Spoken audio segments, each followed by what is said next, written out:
The day civilization fell.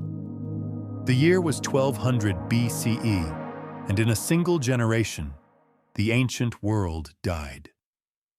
Not from one catastrophic event, but from something far more terrifying. A systematic collapse that spread like wildfire across every corner of the Mediterranean, consuming civilizations that had stood for centuries in mere decades. Picture this: the mighty Mycenaean palaces of Greece, centers of Bronze Age power that had inspired Homer's epics, suddenly abandoned. Their linear B script, used to record everything from tax collections to military orders, vanished overnight. No one could read it anymore. No one even remembered what it said. The Hittite Empire, masters of iron working and chariot warfare who had challenged Egypt itself, simply ceased to exist. Their capital at Hattusa was burned and evacuated so completely that archaeologists today find layers of ash 3 feet thick. But here's what's truly chilling. There are no mass graves, no evidence of prolonged siege. The people just left. Coastal cities across the Levant, bustling trade centers that connected Africa to Europe to Asia, were reduced to rubble. Ugarit, the New York City of the ancient world, was destroyed so thoroughly that it would remain buried for over 3,000 years. The last tablet found there contains a desperate message. Enemy ships have been sighted. The city is surrounded. Then silence. Even mighty Egypt, the most stable civilization in human history, barely survived. Pharaoh Ramesses III fought off wave after wave of mysterious invaders called the Sea Peoples, but the effort nearly bankrupted the kingdom. Egyptian texts describe battles against enemies whose origins remain completely unknown. They came from the sea, they came from the north, and they brought the end of the world with them. But who were these Sea Peoples? The name itself tells us nothing. Egyptian hieroglyphs list their tribes: the Peliset, the Cheker, the Shekelesh, names that echo dimly in later peoples like the Philistines. But their actual identity remains one of history's greatest mysteries. Were they refugees from their own collapsed civilizations? Pirates taking advantage of weakened states? Or something else entirely? The Forgotten Centuries. When Rome fell in 476 CE, it didn't just end an empire. It erased a way of life so completely that Europeans forgot how to build with stone. The collapse was so total that historians call what followed the Dark Ages, and the name fits perfectly. It was as if someone had switched off the lights of civilization itself. Roads that had carried messages from Britain to Mesopotamia cracked and crumbled. No one maintained them anymore. No one remembered how. Aqueducts that had supplied fresh water to cities of 1 million people dried up and fell into ruin. The engineering knowledge that built them had vanished along with the engineers. Cities that had thrived for centuries emptied almost overnight. Rome itself, once home to over 1 million people, shrank to perhaps 30,000 inhabitants living among the ruins of their ancestors' achievements. Paris became a muddy village. London was completely abandoned for over 2 centuries. Perhaps most tragically, literacy nearly disappeared. Books were burned for fuel or allowed to rot. The vast libraries of Alexandria, Athens, and Rome were lost, taking with them thousands of years of accumulated human knowledge. Medical treatises, mathematical proofs, engineering manuals, philosophical works, all gone. What survived retreated into monasteries, where monks copied and recopied the few texts they could preserve. But even they couldn't understand much of what they were saving. Greek became a foreign language. Latin transformed into dozens of local dialects. The very ability to communicate across vast distances was lost. The technological regression was staggering.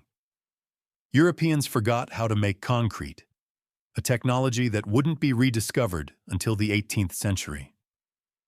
They forgot how to build domed structures, how to create complex mechanical devices, even how to make glass windows. For hundreds of years, the descendants of Rome lived in wooden huts, using tools that would have seemed primitive to their ancestors.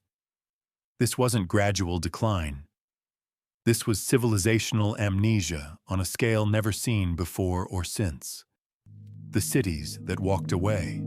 Deep in the jungles of Mexico, colossal stone heads stare out from the undergrowth with expressions of serene authority.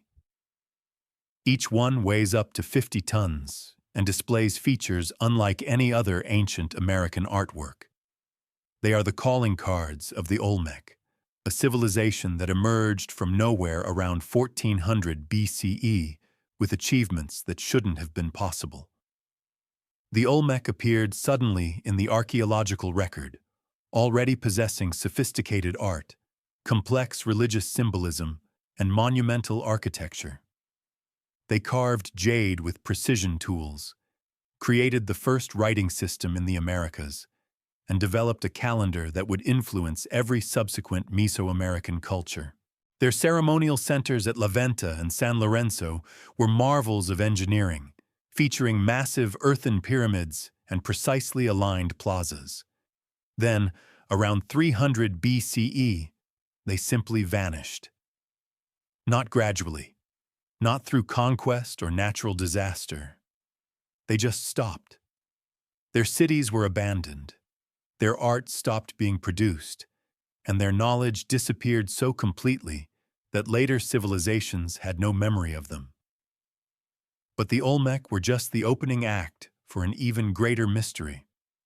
The Maya built one of the most sophisticated civilizations in human history.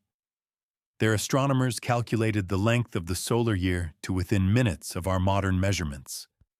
Their mathematicians invented the concept of zero independently of any Old World influence. Their engineers constructed pyramid cities that rose above the jungle canopy like ancient skyscrapers. Tikal, Palenque, Copan, Caracol. These weren't just cities. They were statements of permanence carved in stone, housing hundreds of thousands of people and connected by raised highways that stretched for hundreds of miles through dense jungle. The Maya mapped Venus's cycles, predicted eclipses centuries in advance, and recorded their history in hieroglyphic texts more complex than anything else in the ancient Americas. Then came the Great Abandonment. Around 900 CE, the Maya simply walked away from their greatest achievements. Cities that had thrived for over 1,000 years were left to the jungle. Temples were sealed, plazas emptied, and the population scattered to small villages where they lived as farmers and forgot they had ever been astronomers. When Spanish conquistadors arrived 6 centuries later, they found Maya descendants living in simple communities, unable to read the hieroglyphs on the monuments their ancestors had built. The knowledge that had created one of humanity's greatest civilizations had simply evaporated. The Silent Empire. In the Indus Valley, archaeologists have uncovered one of humanity's greatest puzzles. The Harappan civilization built cities more advanced than London or Paris would be for another 3,000 years. Yet we know almost nothing about them because they left behind the ultimate mystery. A writing system no one can read, and a society that seems to have had no kings, no armies, and no monuments to individual power. Harappa, Mohenjo-daro, Dholavira. These names represent something unprecedented in human history. Cities built on perfect grid systems with sophisticated drainage that channeled waste away from residential areas. Every house had private bathrooms connected to covered sewers. Public baths were constructed with waterproof mortar. The level of urban planning wouldn't be matched until the Roman Empire, and in some ways, it was never surpassed. The Harappans mass-produced standardized bricks, created uniform weights and measures across thousands of square miles, and developed metallurgy techniques that produced bronze tools of exceptional quality. Their merchants traded from Afghanistan to Gujarat, establishing commercial networks that spanned the ancient world. But here's what makes them truly mysterious. Despite ruling an empire larger than Egypt and Mesopotamia combined, they left no palaces, no royal tombs, no statues of rulers. Their cities show no evidence of social hierarchy, no weapons of war, no defensive fortifications. It's as if they created the world's first peaceful, egalitarian urban civilization. And then, around 1900 BCE, it all just stopped. No signs of invasion, no evidence of natural disaster, no indication of internal conflict. The cities were gradually abandoned, the writing system forgotten, and the culture dissolved so completely that later Indian civilizations had no memory of their existence. The vanished navigators. Imagine commanding a fleet of double-hulled canoes across 3,000 miles of empty Pacific Ocean with nothing but the stars as your guide. No compass, no maps, no instruments of any kind. Just the movement of swells beneath your hull, the flight patterns of seabirds, and knowledge passed down through generations of master navigators who could read the ocean like a book.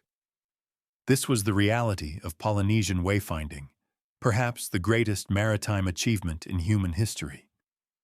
Between 1000 BCE and 1300 CE, Polynesian navigators colonized an oceanic territory larger than Russia, discovering and settling islands scattered across 25 million square miles of open water.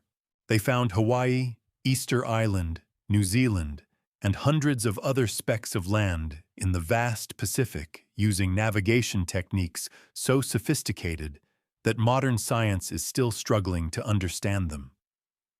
The master navigators, called Palu in some cultures, underwent training that lasted decades.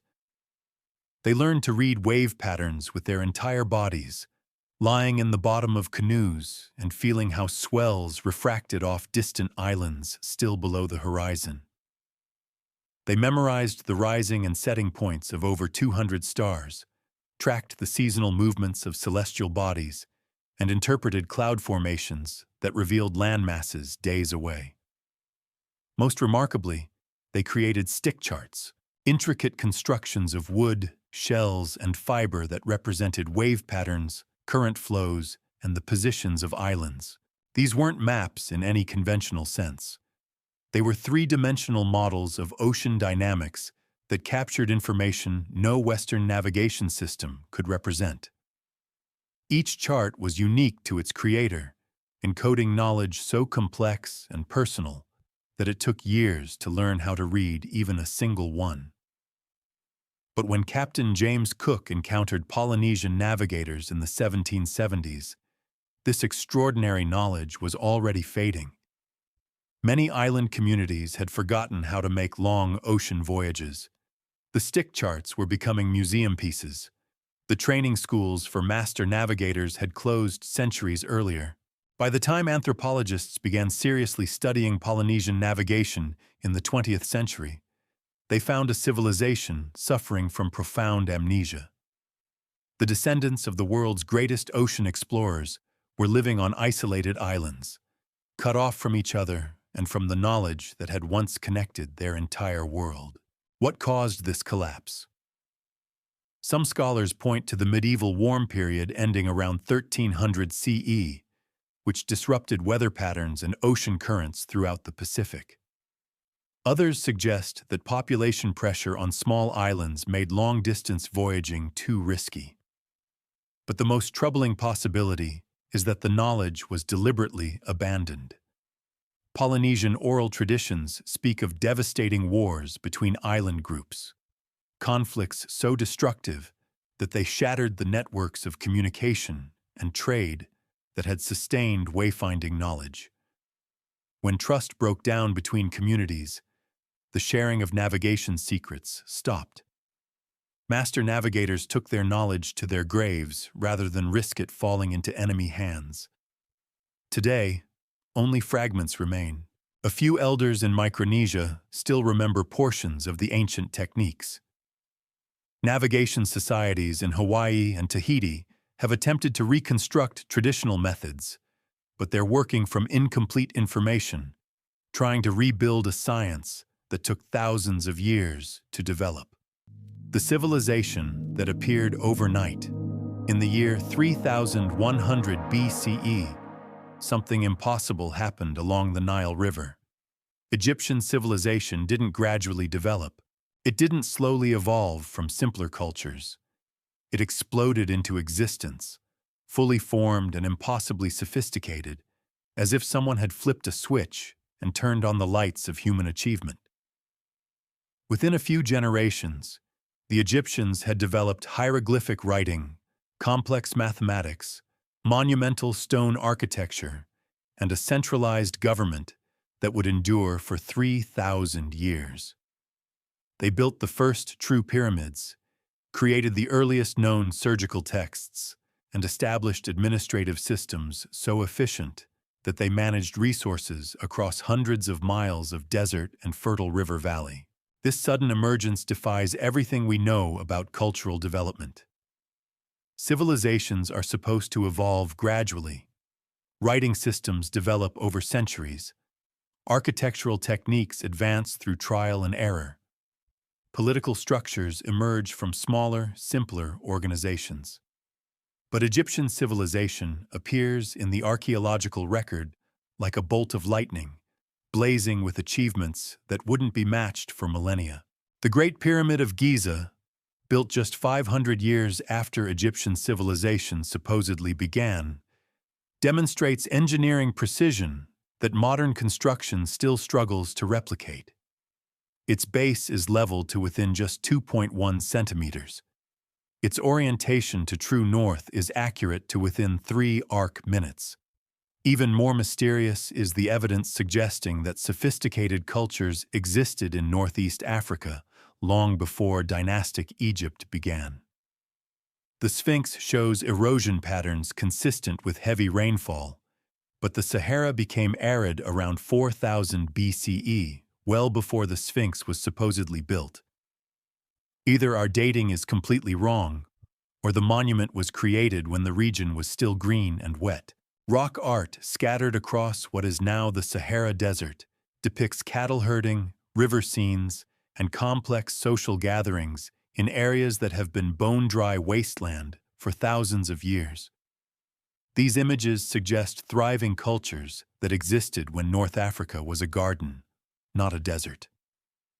But when the climate changed, these cultures vanished so completely that they left almost no trace. Perhaps Egyptian civilization didn't emerge from nothing. Perhaps it was built on the ruins of older achievements, inheriting knowledge from cultures that had already mastered engineering, astronomy, and mathematics during the Green Sahara period. When climate change forced these earlier peoples to migrate, they might have concentrated along the Nile River, bringing their accumulated wisdom to create what appeared to be an overnight miracle. The alternative explanations are even more troubling. Some researchers point to technological anomalies in early Egyptian artifacts, tool marks on granite blocks that suggest cutting methods we don't understand, perfectly circular holes drilled through solid stone with techniques that remain mysterious, evidence of precision that seems impossible for the copper and stone tools that Egyptians supposedly possessed. If this interpretation is correct, then Egyptian civilization didn't just appear overnight. It appeared with technologies that were already ancient, inherited from predecessors whose achievements we've completely forgotten. The 1,200-year winter, 12,900 years ago, just as humanity was beginning to experiment with agriculture and permanent settlements, the Earth suddenly plunged back into an ice age. Not gradually, over centuries or millennia, but catastrophically. Within a matter of years, global temperatures dropped by as much as 15 degrees Celsius in some regions. Ice sheets that had been retreating for thousands of years began advancing again. Ocean currents shifted, weather patterns transformed, and the planet entered what scientists call the Younger Dryas period. For 12 centuries, Earth was locked in near glacial conditions that erased whatever progress human civilization might have been making. When the ice finally retreated around 11,700 years ago, humanity had to essentially start over. Any cities, monuments, or accumulated knowledge from the period before the freeze would have been obliterated by advancing glaciers, rising and falling sea levels, and the desperate migrations of peoples trying to survive in a world suddenly turned hostile. The speed of the climate change was unprecedented. Ice core data from Greenland shows that average temperatures dropped by 10 degrees in less than a decade. Forests died, grasslands turned to tundra, and human populations crashed. Archaeological evidence from this period virtually disappears, suggesting that whatever cultures existed before the Younger Dryas were wiped out so completely that they left almost no trace. But what caused this sudden return to Ice Age conditions? The leading theory involves a massive meteor impact or series of impacts around 12,900 years ago. The Younger Dryas boundary layer contains unusual concentrations of platinum, microscopic diamonds, and other materials consistent with cosmic bombardment. Geological evidence points to multiple impact sites across North America, where massive explosions would have thrown dust and debris into the atmosphere, blocking sunlight and triggering rapid cooling. If this impact hypothesis is correct, then humanity was knocked back to the Stone Age just as it was beginning to develop complex societies. Any proto-civilizations that existed before 12,900 years ago would have been obliterated, their achievements buried under advancing ice sheets or washed away by the massive floods that occurred when the ice finally melted. The Temple Before Time. In the hills of southeastern Turkey, archaeologists have uncovered something that shouldn't exist. Göbekli Tepe, built over 11,000 years ago, is older than agriculture, older than pottery, older than metal tools. Yet its creators somehow managed to quarry, transport, and erect 20-ton stone pillars arranged in precise astronomical alignments. They carved intricate animal reliefs with artistic sophistication that rivals anything produced by later civilizations. And then, for reasons we cannot fathom, they buried the entire complex under tons of earth and walked away. This discovery overturns everything we thought we knew about prehistoric human societies. According to conventional archaeology, hunter-gatherers lacked the social organization, technical skills, and food surplus necessary for monumental construction. They were supposed to be small, nomadic bands, focused entirely on survival, not master stoneworkers creating temple complexes that required decades of coordinated effort. Göbekli Tepe proves that assumption catastrophically wrong. The site consists of massive circular enclosures, each one dominated by pairs of T-shaped limestone pillars that tower up to 18 feet high. The pillars are covered with carvings of lions, bulls, foxes, scorpions, and birds, rendered with artistic skill that wouldn't be seen again for thousands of years. Some pillars have human-like arms and hands carved in relief, as if they represent stylized human figures standing eternal watch over sacred spaces. The precision of the construction is staggering. The pillars were quarried from limestone bedrock using tools that archaeologists cannot identify. The quarry sites show cut marks that suggest techniques more sophisticated than anything known from the Neolithic period. Some blocks weigh over 50 tons, yet they were somehow transported uphill over considerable distances and fitted into place with millimeter precision. Even more mysteriously, ground-penetrating radar has revealed that Göbekli Tepe is just the tip of the iceberg. Dozens more circular enclosures lie buried beneath the surface, suggesting that the visible portion represents less than 5% of the total site. If fully excavated, Göbekli Tepe might prove to be larger than any other prehistoric monument on Earth. But perhaps most puzzling of all is the deliberate burial. Around 8000 BCE, the creators of Göbekli Tepe carefully filled their temple complex with tons of earth and stone, preserving it perfectly but hiding it from view. This wasn't abandonment or destruction. This was intentional concealment, as if they wanted to ensure the site would survive, but remain hidden until some future time when humanity would be ready to rediscover it. Who were these master builders? What motivated them to create such monumental architecture before the supposed dawn of civilization? And why did they choose to bury their greatest achievement and disappear into the mists of prehistory? The Sahara Star Watchers. Deep beneath the scorching sands of the Sahara Desert lies evidence of a civilization that mastered the heavens before the pharaohs ever ruled Egypt. Nabta Playa, discovered only in the 1970s, contains a stone circle that predates Stonehenge by over 1,000 years. But this isn't just ancient architecture. It's a sophisticated astronomical computer built by people who have vanished so completely from history that we don't even know what to call them. 9,000 years ago, when the Sahara was still green with rivers and lakes, unknown astronomers arranged massive sandstone slabs in precise alignments that tracked the movement of stars across millennia. The stone circle marks the summer solstice with perfect accuracy. Smaller megalithic structures point to the rising positions of the brightest stars in the ancient sky. Most remarkably, the entire complex appears to map the constellation of Orion as it appeared thousands of years ago, accounting for the slow wobble of Earth's axis that shifts stellar positions over vast periods of time. This level of astronomical knowledge required generations of careful observation and mathematical calculation. The builders of Nabta Playa understood precession, the 26,000-year cycle that causes stars to drift across the sky.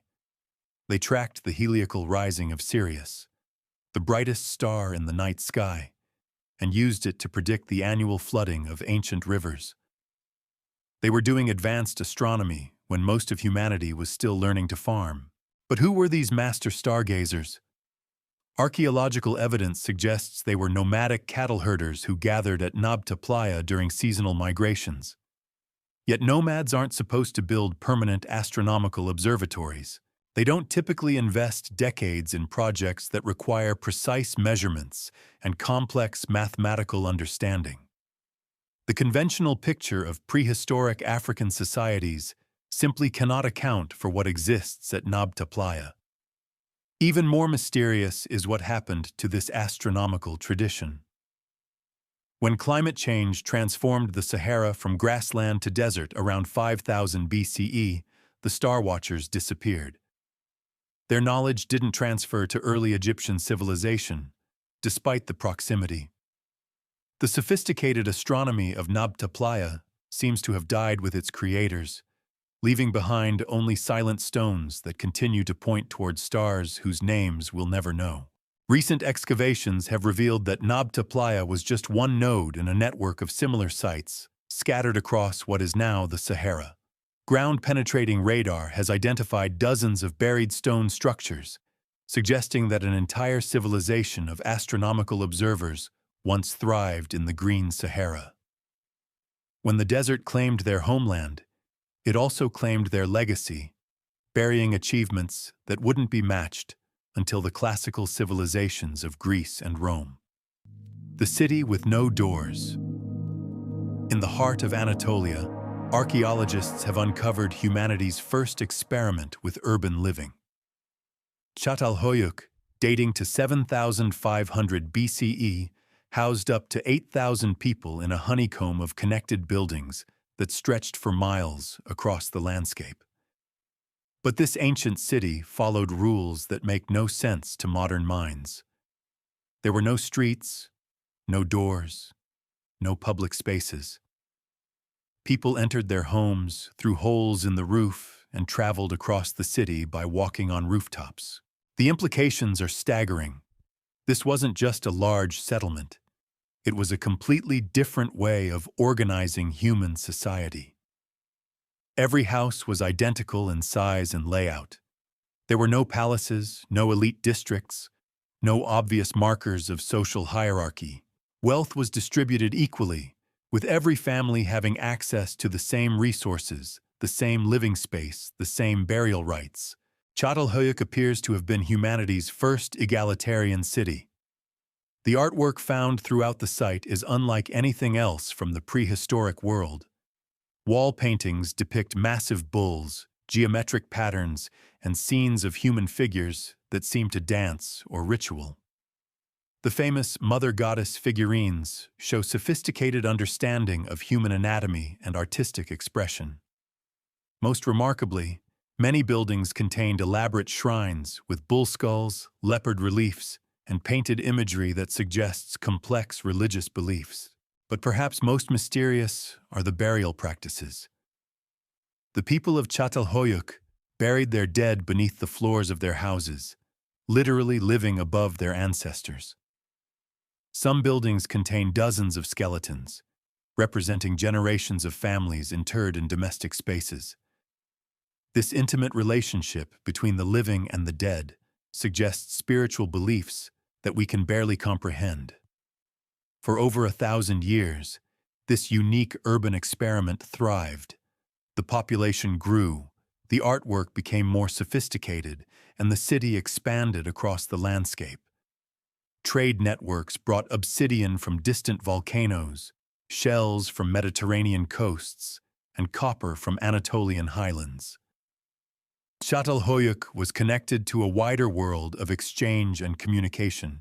Then, around 5,700 BCE, it all just faded away. Not through catastrophic destruction or violent conquest. The city simply emptied, gradually and peacefully. Families stopped maintaining their houses, stopped creating artwork, stopped burying their dead beneath the floors. Within a few generations, Çatalhöyük was abandoned to the elements. What caused this peaceful dissolution? Climate change might have altered local conditions, making agriculture more difficult. Population pressure could have strained resources beyond sustainability. Internal social tensions might have torn apart the egalitarian structure that held the community together. Or perhaps the very success of the urban experiment created problems that its founders never anticipated. Whatever the cause, the abandonment of Çatalhöyük represents more than the end of a single city.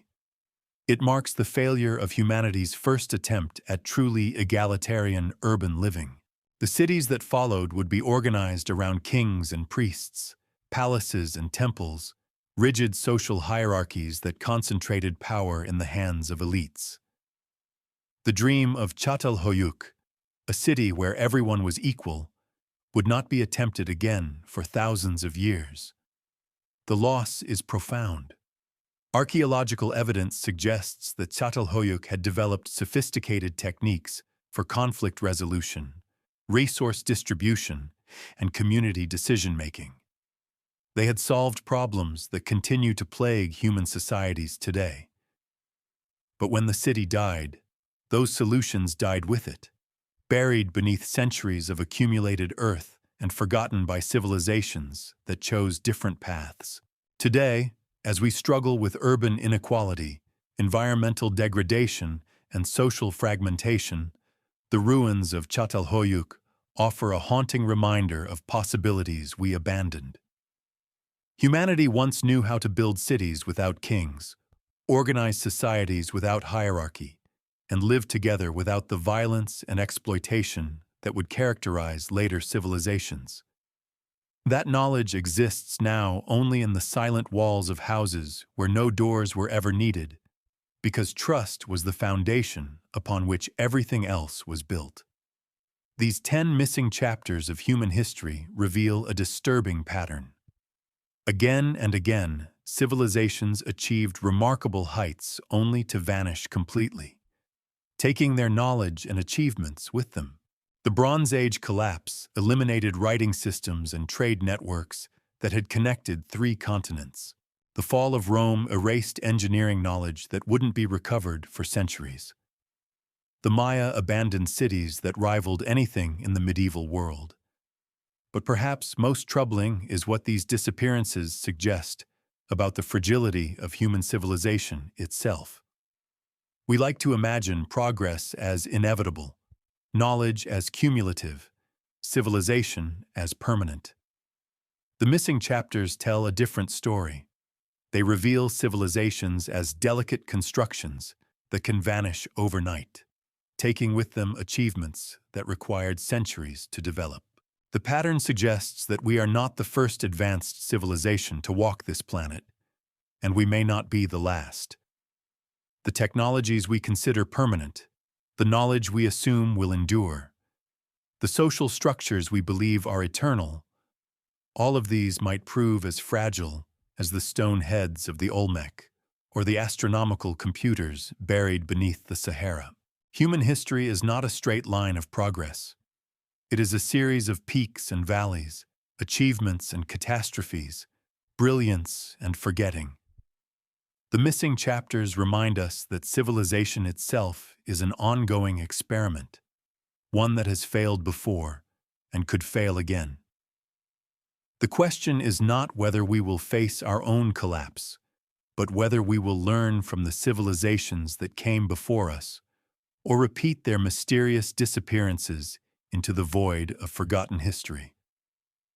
These 10 missing chapters of human history reveal a pattern more disturbing than any single catastrophe. Civilizations don't just fall, they vanish so completely that their achievements become impossible. Their knowledge transforms into myth, and their very existence gets erased from the collective memory of our species. What connects the Bronze Age collapse to the abandonment of Çatalhöyük? What links the forgetting of Polynesian navigation to the burial of Göbekli Tepe? It's not just that these civilizations disappeared. It's that they took their solutions with them. Technologies that could have changed everything. Social systems that solved problems we still struggle with today. Knowledge that could have prevented centuries of human suffering. The Harappans knew how to build cities without kings. The Maya understood astronomy better than medieval Europe. The builders of Nabta Playa tracked celestial cycles that modern computers calculate. The Polynesian navigators crossed oceans using techniques we're still trying to decode.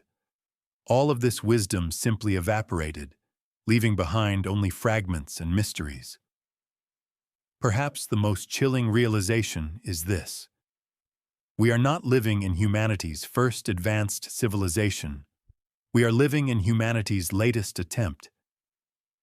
The missing chapters prove that complex societies, sophisticated technologies, and accumulated knowledge can disappear overnight, leaving future generations to start from scratch, unaware that the solutions they desperately need were discovered and lost long ago. Human history isn't progress. It's a cycle of achievement and forgetting, brilliance and collapse, knowledge gained and knowledge lost. The only question is whether we'll learn from the civilizations that came before us, or become the next missing chapter in someone else's forgotten history. The secrets are still out there, buried beneath sand and jungle, waiting in ruins we haven't found yet. But time is running out to recover what we've lost, before we lose what we have.